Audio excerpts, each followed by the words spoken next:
मटण अर्धा किलो घेतलेलं आहे. 3-4 पाण्याने आपण हे स्वच्छ धुवून घ्यायचं आहे. आता आपण याला मॅरिनेट करूया. मॅरिनेट करण्यासाठी 2 चम्मच आपल्याला मीठ लागेल, 1 चमचा हळद लागेल, अर्धा लिंबू लागेल, कोथिंबीर टाकूया थोडी, कोथिंबीर लिंबू सगळं मिक्स करून घेऊया. आपण एकजीव करूया सगळं.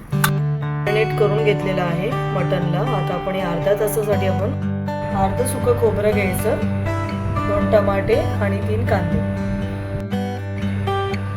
लाल सुक्या मिरच्या घ्यायच्या, त्याचं पाण्यामध्ये भिजून ठेवायचे गरम पाण्यामध्ये, आणि हे अद्रक लसूण कोथिंबीर आणि थोडा कढीपत्ता याची पेस्ट आहे. गरम मसाला अर्धा चमचा, 1 चमचा कांदा लसूण मसाला, धना पावडर मसाला, मटन मसाला आणि आपण कांदा लसूण मसाला. आपण सुकं खोबरं टाकून घेऊया. लाल कलर येईपर्यंत भाजायचे आपल्याला. खोबरं भाजून झालंय आपलं, तरी आपण काढून घेऊया. कांदा टाकूया. कांदा लाल भाजून घेऊया. कांदा लाल झालाय, आता आपण हे काढून घेऊया.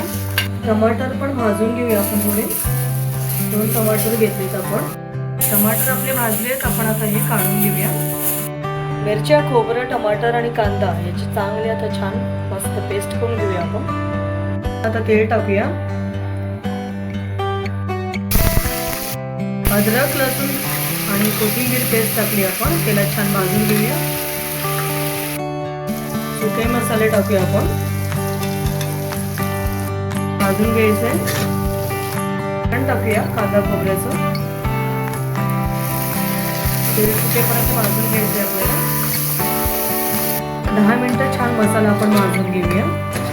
तेल सुटू द्यायचं आहे. मटण टाकूया आपण या.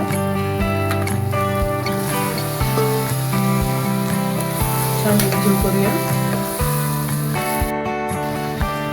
मटण आणि मसाला आपण एकत्र करूया. आज आपण गरम पाणी टाकूया.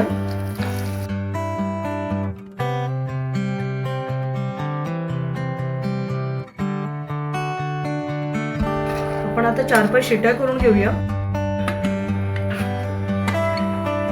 अशा प्रकारे आपली मटण ग्रेव्ही तयार आहे.